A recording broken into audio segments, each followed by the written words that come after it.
we get. That's what we get this day. See what happens with this cover for. Finally, everybody's back. JR, you back from the head, JR? You know, no, that's what you get when you play. Hey, God. Yo, guys. Yeah, man. I'm not going to shut up. All right. Hey, guys. Hey, I'm going to get you now because we're looking at track 5. Title song off the album, Wasteland. Wasteland. Well, you know what? I'll let Hippie. Isn't that the truth? Yeah, he doesn't remember it, but I'll let him talk about that one first, and then I'll come back. Originally, this riff, I was just kind of fucking around, screwing around in my room one day at home, and I was messing around with AC/DC's Hell's Bells, and I was just playing around with different ways to play it. You can't hear it now, but that's where that riff, that intro riff for that song came from, was actually AC/DC's Hell's Bells, so my hat is off to them. JR, with the whole concept thing, where does Wasteland come into play here? Well, let's see. The title track of the album carries on a loosely based concept from the band's previous album, Calm Before the Storm. In essence, now that the storm has passed with its destruction, you have the wasteland and the subsequent rebirth that may happen later on. But it's a rocking song, I'm telling you. It's one of the best. So are you dropping a little hint here as to maybe the title of the next album? He always is. I like this song. I never really thought about the AC/DC reference until Hippie brought it up. But I've always thought, that this song was the song that Megadeth should have put out. Dave, we got this one. But I'll tell you, I remember doing this song with Hippie for the first time, and I put the lyrics to it, and I remember Hippie saying, that this is it, man. That was like our first track together, right? Yeah, dude, you're totally fucking right on there. I had this incredible fucking riff, but I had no lyrics to go with it. And then you say I cuss too much. Yeah, well. Yeah, well, we do that. That's what you do when you're in a rock and roll band. But anyway, back to the back to the original idea here. Jimmy's right on there. I mean, I had this incredible riff, and I brought the riff to the band, and I remember the first time I played it, JR said, and then Jimmy repeated it. That's the title track for the record, and not to get all gushy about it, but it was a really big moment for me that they would take that riff and take that song and make it the title track of the record, and then Jimmy put the perfect lyrics to it, the ones that I had been trying to write myself, but I couldn't come up with. The last thing I want to say is, as far as Hippie, as far as Hippie saying, not to be all gushy, the music being the music he's brought into the band. Hippie's actually brought in a lot of good material that we've been using, so hats off to you, Hippie. Yeah, I agree. I mean, that song was Hippie's riff. The weird thing about it was that was kind of the marriage between us and Hippie. Yeah. Because it was the song that took Hippie's style and our style, married them together, and that's always been the title track. It didn't matter what record it was, that was the title track. Do you agree, JR? Or yep, 100%. He says yeah, but John had a lot to do with that. John, you want to talk about it at all? John had a killer solo there. Well, like Jimmy said, that pretty much Hippie brings some ideas in and great songs, great lyrics, and everything else, and the band expands on it, and we make it our own and bring it back twofold. And I think everything we've ever done, you get that look in Hippie's eyes where he's got Rodimus Prime and he's ready to roll. And so, it's Turbulence. Well, hey, I know you guys keep talking about this big family and a big marriage, and how we've become a huge family, all of us, You want me to explain the family? The family came in where, you know, it's always been me, JR, and John.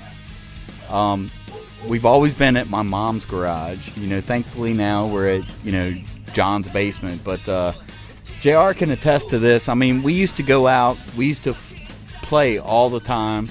And we'd be so loud, and the cops would show up, and JR would just come in shining his cymbals, and he'd be like, you know, hey, the cops are here. And the good thing was we knew a lot of the cops that came in there.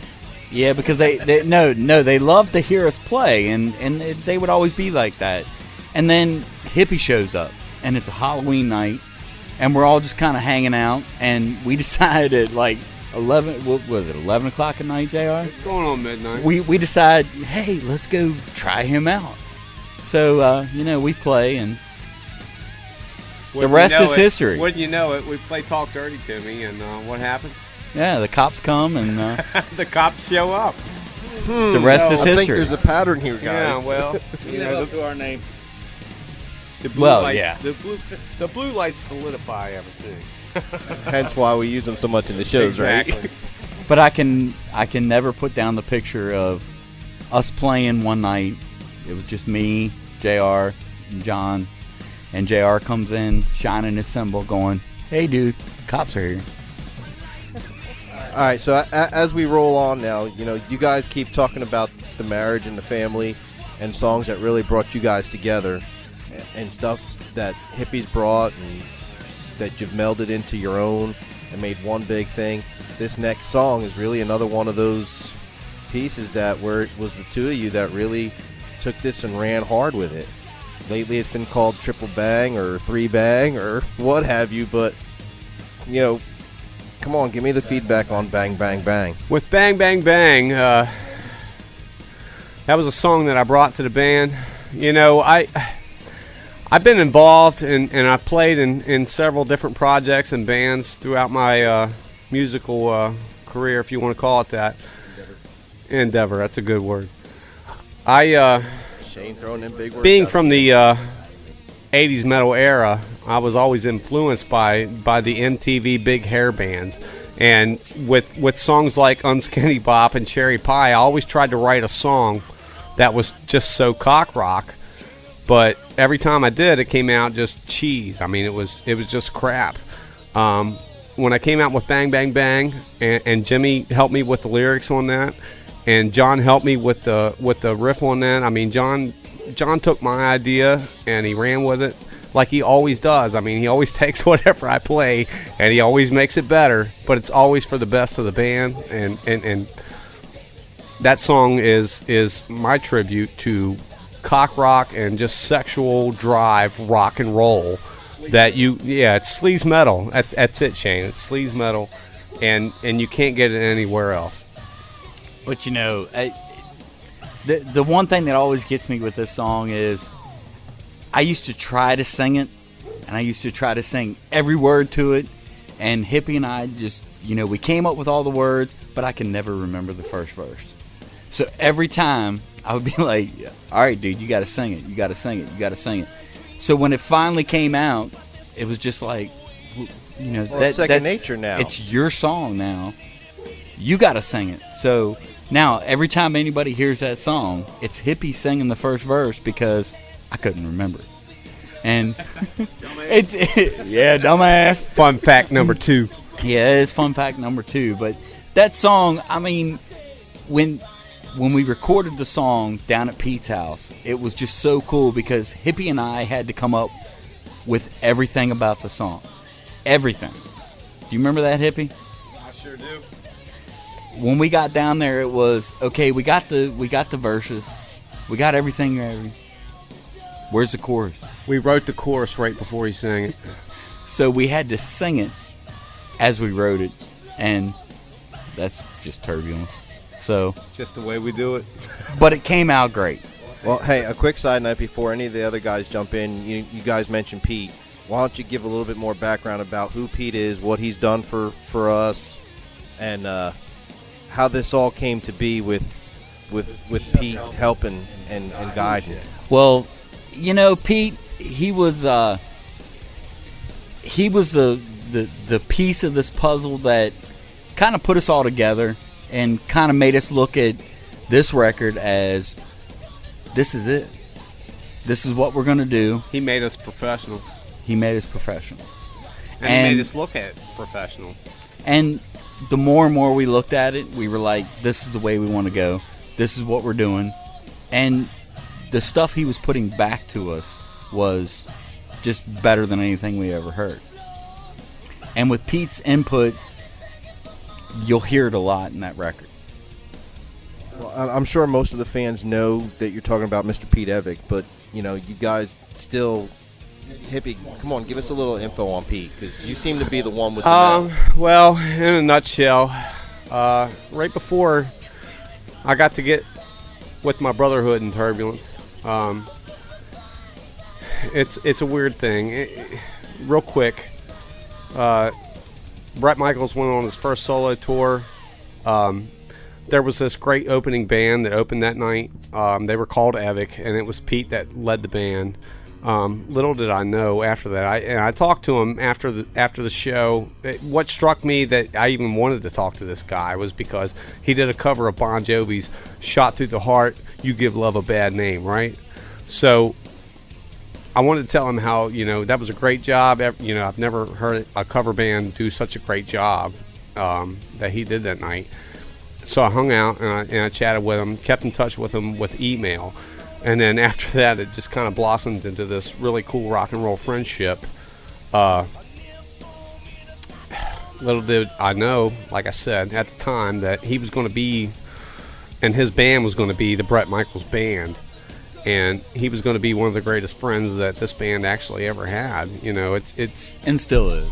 Yeah, and he still is. And he's doing his thing all over the world with a national act, and he has helped this band like no one could have at any time. I mean, he recorded us, he produced us, he mixed us, he professionalized us in certain ways that we never could have gotten anywhere else. You know, he loved us to death. We love him to death. He's done nothing but praise us and give us good feedback. And this record is because of him. And we couldn't really go. helped us progress. We couldn't go anywhere with this record without him. So let's move on. Going back to Bang Bang Bang. Fun fact number 3. This was a track that almost did not make the record, and it's because a couple of us felt that there was something missing to help keep the flow of the song. And it's one night, Hippie just threw some sort of extra riff in there, and John just kind of built it up just a little bit better, and it turned a song that was already my favorite Turbulence song even better.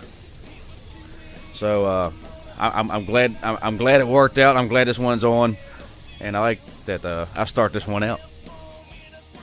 Hey, let's take a break here, and we're gonna cut to. Oh, wait a minute! JR just stepped up to. JR, come on back there, Big Sexy, come on back.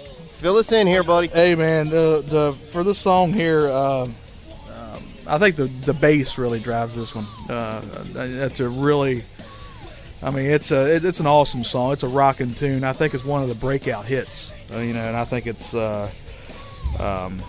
It's just like I say, it's one of a kind. It's one of a kind, and I love the song.